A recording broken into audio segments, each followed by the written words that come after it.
శ్రీ బన్నారి అమ్మన్ తాయే నమః.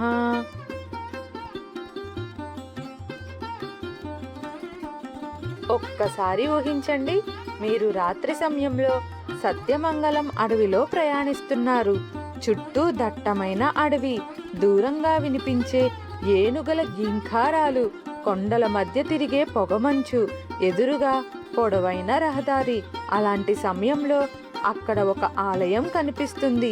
ఆలయం ముందు వందలాది వాహనాలు, లారీలు, కార్లు, బస్సులు. ప్రతి ఒక్కరూ ఒక్కసారి ఆగి నమస్కరిస్తూ ఉంటారు. ఎందుకు అంటే ఒక అడవి మధ్యలో ఉన్న ఆ ఆలయం లక్షలాది మంది భక్తులు విశ్వాసంగా ఎలా మారింది?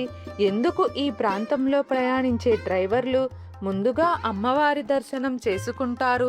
ఎందుకు ప్రతి సంవత్సరం లక్షలాది మంది భక్తులు ఇక్కడికి తరలి వస్తారు? ఇదే ఈరోజు మన ప్రయాణం. మీరు చూస్తున్నది సనాతన ధర్మం ఛానల్.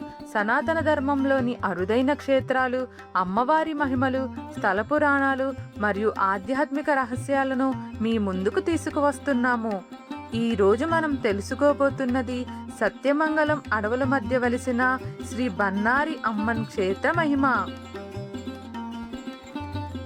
మీరు ఇప్పుడు చూస్తున్న ఈ ప్రాంతం భారతదేశంలోని అత్యంత ప్రసిద్ధ అటవీ ప్రాంతాలలో ఒకటి. సత్యమంగళం అడవులు పులులు, ఏనుగులు, జింకలు, అనేక వన్యప్రాణులకు నిలయం. ఈ అడవిలో ప్రయాణం చేయడమే ఒక అనుభవం. కానీ ఈ అడవిలో వేలాది మంది భక్తులను ఆకర్షిస్తున్నది ప్రకృతి కాదు, ఒక తల్లి. ఆవిడే బన్నారి అమ్మన్. ఒక ఆసక్తికరమైన విషయం చెప్పాలి. సత్యమంగళం వైపు ప్రయాణించే చాలా మంది డ్రైవర్లు ప్రయాణం ప్రారంభించే ముందు లేదా ప్రయాణం ముగిసిన తరువాత ఈ ఆలయం వద్ద తప్పకుండా ఆగుతారు. కొంతమంది కొబ్బరికాయ కొడతారు, కొంతమంది దీపం వెలిగిస్తారు, కొంతమంది కేవలం చేతులు జోడించి నమస్కరిస్తారు. కానీ వారి నమ్మకం మాత్రం ఒక్కటే, అమ్మవారి ఆశీర్వాదం ఉంటే ప్రయాణం సురక్షితం అని. ఇప్పుడు ఈ ఆలయం చరిత్రంలోకి వెళ్దాం. స్థానిక కథనాల ప్రకారం శతాబ్దాల క్రితం ఈ ప్రాంతం మొత్తం అడవులతో నిండి ఉండేది. మనుషుల సంచారం చాలా తక్కువ. ఒకరోజు పశువులను మేపుతున్న వ్యక్తి ఒక విచిత్రమైన దృశ్యం చూశాడని చెబుతారు. ఒక ఆవు ప్రతిరోజు ఒక ప్రదేశానికి వెళ్ళి తనంతట తానే పాలు కార్చేదట. మొదట ఇది యాదృచ్ఛికమని అనుకున్నారు, కానీ అది ప్రతిరోజు జరుగుతూనే ఉంది. గ్రామస్తులు ఆ ప్రదేశాన్ని పరిశీలించారు, తవ్వకాలు జరిపారు. అప్పుడు ఒక దివ్య శిలారూపం బయటపడిందని స్థానిక పురాణం చెబుతుంది. అదే శ్రీ బన్నారి అమ్మన్ స్వరూపం. ఆ రోజు నుండి ఈ ప్రాంత ప్రజలు అమ్మవారిని ఆరాధించటం ప్రారంభించారు. కొద్ది కాలంలోనే అమ్మవారి మహిమ చుట్టుపక్కల ప్రాంతాలకు వ్యాపించింది. ప్రజలు తమ కోరికలతో రావటం మొదలుపెట్టారు. అమ్మవారి కృపతో తమ కోరికలు నెరవేరాయని చెప్పడం ప్రారంభించారు. ఇలా ఒక చిన్న గ్రామ దేవత లక్షలాది మంది భక్తుల ఆరాధ్య దేవతగా మారింది. ఇప్పుడు ఒక ప్రశ్న. బన్నారి అమ్మన్ గురించి మాట్లాడితే ఏనుగుల ప్రస్తావన ఎందుకు వస్తుంది? దానికి గల కారణం ఏమిటో ఇప్పుడు తెలుసుకుందాం. ఈ ఆలయం సత్యమంగళం అడవులకు అత్యంత సమీపంలో ఉండటం. ఈ ప్రాంతం ఏనుగుల సంచారానికి ప్రసిద్ధి. ఇక్కడికి వచ్చే భక్తులు ఒక నమ్మకం చెబుతారు, అమ్మవారి కరుణతో అడవి ప్రయాణం సురక్షితంగా పూర్తవుతుంది అని. అందుకే బన్నారి అమ్మన్ను అడవి తల్లి, ప్రయాణికుల రక్షకురాలు అని కూడా పిలుస్తారు.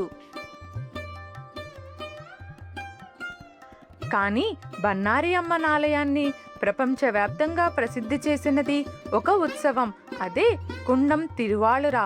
వేలాది మంది భక్తులు మండుతున్న నిప్పులపై నడుస్తారు. ఇది చూడటానికి కూడా లక్షలాది మంది వస్తారు. భక్తుల విశ్వాస ప్రకారం అమ్మవారి అనుగ్రహంతోనే ఈ మొక్కు పూర్తవుతుందని నమ్ముతారు. ఉత్సవ సమయంలో ఈ ప్రాంతం మొత్తం భక్తులతో నిండిపోతుంది.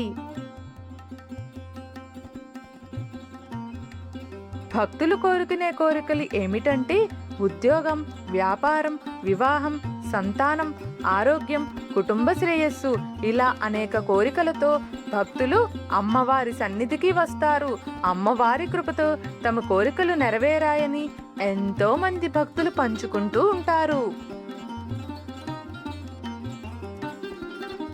ఆలయానికి ఎలా చేరుకోవాలి? బన్నారి అమ్మన్ ఆలయం తమిళనాడులోని ఈరోడ్ జిల్లాలో సత్యమంగళం సమీపంలో ఉంది.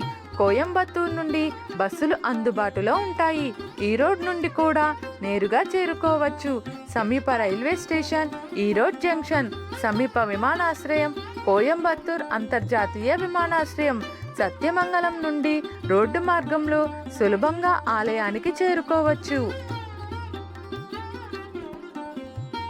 ఇక వసతి వివరాలలోనికి వెళితే సత్యమంగళం పట్టణంలో లాడ్జ్లు, హోటళ్లు, గెస్ట్ హౌస్లు అందుబాటులో ఉంటాయి. మంచి సౌకర్యాలు కావాలనుకునేవారు కోయంబత్తూర్లో బస చేయవచ్చు.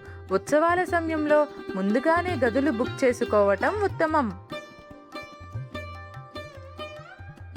భోజనం మరియు అన్నదానం వివరాలలోనికి వెళితే ఆలయ పరిసర ప్రాంతాల్లో శాకాహార హోటల్స్ అందుబాటులో ఉంటాయి. ప్రత్యేక ఉత్సవాల సమయంలో అన్నదాన కార్యక్రమాలు కూడా నిర్వహించబడతాయి. ప్రసాదం స్వీకరించే అవకాశం కూడా భక్తులకు ఉంటుంది. దర్శనానికి ఉత్తమ సమయం ఉదయం వేళల్లో దర్శనం చేస్తే ప్రశాంతంగా ఉంటుంది. ఉత్సవాల సమయంలో భక్తుల రద్దీ ఎక్కువగా ఉంటుంది కాబట్టి ముందస్తు ప్రణాళికతో వెళ్ళడం ఎంతో మంచిది. ఈ వీడియో ముగిసే సమయానికి మీకు ఒక విషయం అర్థమై ఉంటుంది. సత్యమంగళం అడవుల మధ్య ఉన్నది కేవలం ఒక ఆలయం కాదు, లక్షలాది మంది భక్తుల నమ్మకం, ప్రయాణికుల భరోసా, భక్తుల ఆశ. అడవి తల్లి ఆమెనే శ్రీ బన్నారి అమ్మన్. ఈ క్షేత్రాన్ని మీరు దర్శించాలని అనుకుంటే అమ్మ పిలిస్తే తప్పకుండా వస్తాను అని కామెంట్ చేయండి. మీకు ఈ వీడియో నచ్చితే లైక్ చేసి షేర్ చేసి సనాతన ధర్మం ఛానల్ను సబ్స్క్రైబ్ చేసుకోవలసిందిగా కోరుచున్నాను. ఇలాంటి అరుదైన క్షేత్రాలు, అమ్మవారి మహిమలు, స్థల పురాణాలు మరియు ఆధ్యాత్మిక రహస్యాలతో మళ్ళీ కలుద్దాం. ఓం శక్తి పరాశక్తి. జై బన్నారి అమ్మన్ తాయే నమః.